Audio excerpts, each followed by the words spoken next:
Holy Spirit. Amen. Okay, who here is on Facebook? Who here on Facebook has taken those quizzes? You know what I'm talking about? What kind? Yes, clickbait. What kind of artist are you? What Game of Thrones character are you? My aura is red. Yeah, what color is your aura? I like the ones, what famous theologian are you? Which of Jesus' disciples are you? Which Christian denomination should you belong to? 100%. Excuse me, what Facebook is that? Yeah, that's mine. They target. They target. Yeah, they target me. Of course, I take a lot of those quizzes and I don't post the results because I don't want you to know. You don't want us to know you do that. That's right. But you have to ask, who am I? You ask that question, don't you, of yourself? Who am I? I'm the son and grandson and great-great-grandson and great-great-great-grandson and great-great-great-great-grandson of Methodist ministers, which is interesting. My dad, later in his life, got into genealogy and loved to go back and trace back our roots. And he was able to find out that a man named Raleigh Croshaw was an ancestor of ours. Raleigh Croshaw, that's a name. He came over on the second boat to Virginia, which entitled my dad to become a member of the James Tower Society. And he loved that. He also found out that I am a descendant of Peter Wallace Jr. Well, there were three. There was senior, junior, and a third. But Junior came over from England, having originally been in Scotland, to America back in the 18th century. We didn't know that. They named me for Peter the Apostle. So one time on Facebook, speaking of Facebook, I got a message from a woman who said that I'd been scamming her. But we came to find out it wasn't me. Someone had taken my photos and my name and created their own Facebook profile, and he was trying to scam money. Well, I got in touch with Facebook. Who am I? Not that fake Peter Wallace. Has everybody done the 23andMe DNA test? It's sitting on my computer right now. And, I did it, and it's not cheap, but it can also help you with health issues and what's your genetic predispositions to certain things that you can watch out for. But the interesting part is the ancestry, So I did this, and it came out as shock, 99.9% European. But 0.1% East Asian or Native American. Now, where did that come from? being in Jamestown. Yeah, probably.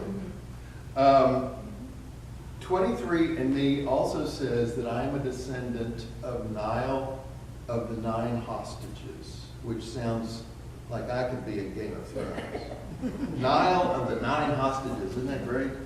And they explain Nile of the 9 hostages is said to have been a king of Tara in northwestern Ireland in the late 4th century of the Common Era. His name comes from a tale of 9 hostages that he held from the regions he ruled over. 9 regions, almost. Though the legendary stories of his life may have been invented hundreds of years later after he died, genetic evidence suggests that the dynasty that he started, whose name means descendants of Nile, did in fact trace back to just this one man who bore a particular haplogroup, DNA talk. And this dynasty ruled to various degrees as kings of England from the 7th to the 11th century in the Common Era in the highly patriarchal society of medieval Ireland. Their status allowed them to have outsized numbers of children and spread their paternal lineage each generation. In fact, researchers have estimated that between 2 and 3 million men with roots in Northwest Ireland are paternal line descendants of Nile of the 9 hostages.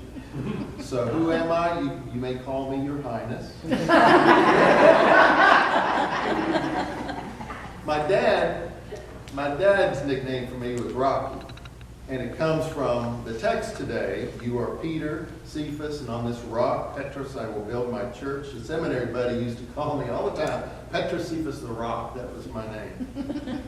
Who am I? I'm a spouse, I'm a grandson, I'm a son, I'm a father, I'm a grandfather, nephew, uncle, on and on and on, priest. That is one of the biggest blessings of who I am.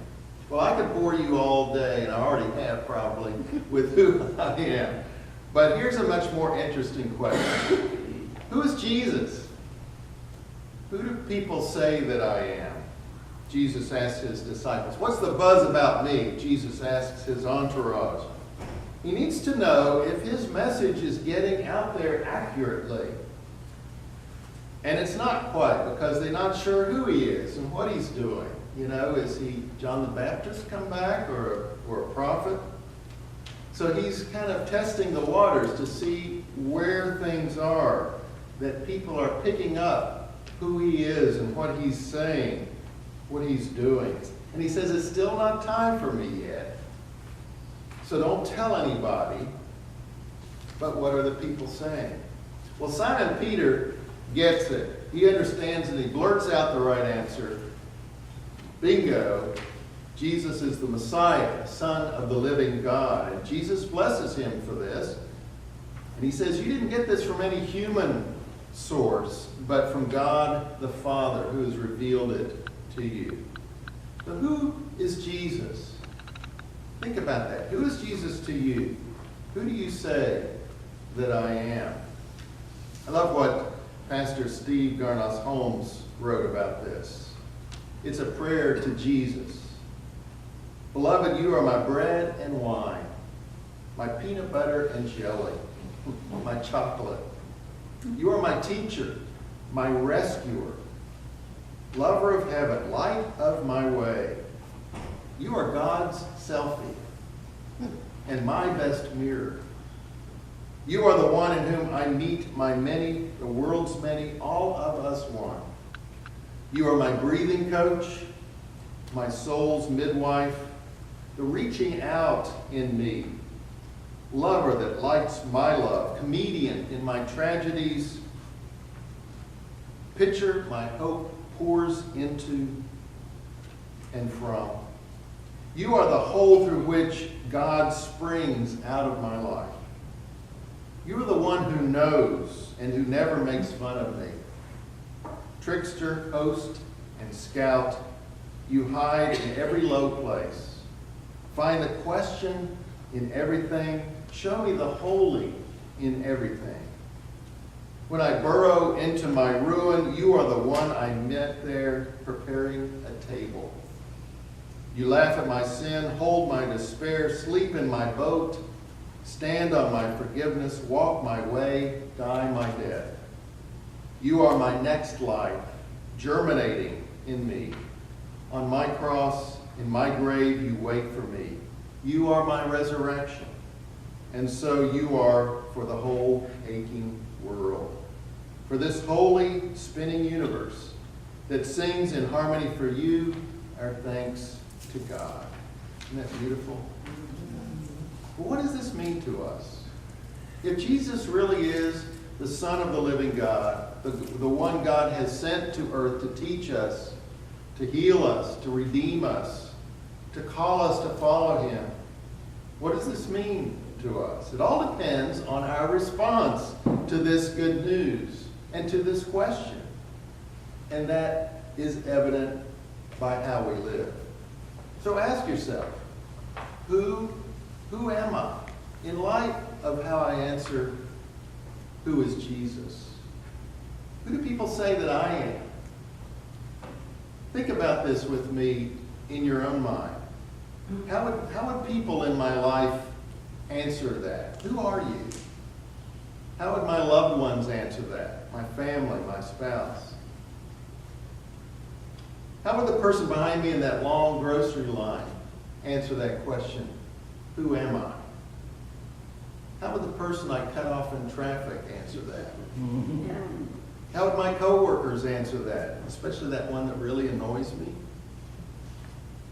How would my neighbors answer that question? Who am I? Especially that busybody.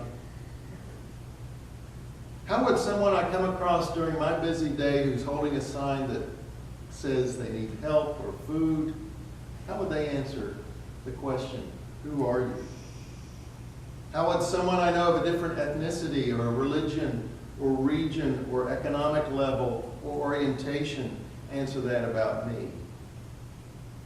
How would that relative answer that question about me? The one that I got in the argument with 3 years ago at Thanksgiving, and I don't even remember what the argument was. How would that surly kid taking my order in the fast food restaurant answer the question, who are you? How would the person who voted differently from you answer that question about you and me? How would the folks who come to our 1 o'clock service answer that about you and me? How would the folks at 8 o'clock answer that? Who am I? Who are you? It all comes down to who Jesus is to you and to me. Is he always a comforting presence for you? I hope so.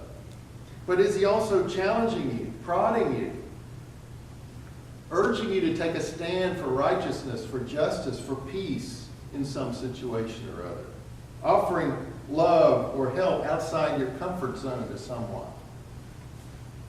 Is he always your shepherd, lovingly guiding you to green pastures and beside still waters? I hope so. But is he also calling you to step up and do something serious about your faith? To volunteer to be more active in the food pantry, or to assist in some way with our Hispanic ministry, or the Altar Guild, or the Holy Mowers, or to help St. Gabriel's launch some new ministry service that nobody's ever thought about? Who is Jesus? Who are you? Who are we? Amen.